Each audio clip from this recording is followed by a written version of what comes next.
রাইসে আমি অ্যাডমিশন নিই 2019-এ। তারপরে 5-6 মাসের মতো ক্লাস করি, তারপরে তো প্যান্ডেমিক হয়, তারপরে বাধ্য হয়ে বাড়িতে ফিরে আসতে হয়। তারপরে আমি আবার সেই প্যান্ডেমিক সিচুয়েশন একটু ঠিকঠাক হলে 2021-এর অক্টোবর-নভেম্বর নাগাদ আমি আবার রাইসে গিয়ে পড়া শুরু করি এবং তারপর থেকে আমি 2019-এর নোটিফিকেশনে যে এনটিপিসিটা হয় সেটা লেভেল 3-তে ক্র্যাক করি এবং লেভেল 3-র চাকরি আমি জয়েন করি। পাশাপাশি আমি WBCS এর পরীক্ষা দিয়েছি।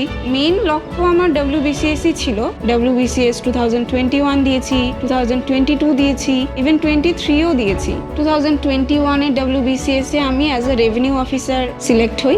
এর মধ্যে আমি এনটিপিসি লেভেল 5-এও কল পাই এবং EPF4 SSA বলে একটা এক্সাম হয়, সেটাও আমি কল পাই। কিন্তু যেহেতু আমার WBCS-এ মেইন লক্ষ্য ছিল, সেই জন্য আমি ওইদিকে আর না দেখে অ্যাজ এ আরও জয়েন করি। চাকরিরত অবস্থাতেই 2 মাসও হয়নি আমি রেজাল্ট পাই। 2022-তে আমি অ্যাজ অ্যান এক্সিকিউটিভ সিলেক্ট হয়েছি। আমি প্রথম যেদিন রাইসে গিয়ে তাদের সিস্টেমেটিক ওয়েটার কথা শুনি, আমার সত্যি সেটা ভালো লাগে এবং সেই জন্যই আমি রাইসে গিয়ে ভর্তি হই। তাদের স্টাডি মেটেরিয়াল এবং তাদের যে মান্থলি এক্সাম, ওই জিনিসগুলো আমার মনে হয় আমাকে অনেক হেল্প করেছে। স্টাডি মেটেরিয়ালগুলো অত্যন্ত গোছানো, স্যাররা খুবই যত্ন নিয়ে পড়ান। আমার রাইসে ক্লাস করে আমার খুবই ভালো লেগেছে এবং তার জন্যই আমি আজকে এখানে দাঁড়াতে পেরেছি।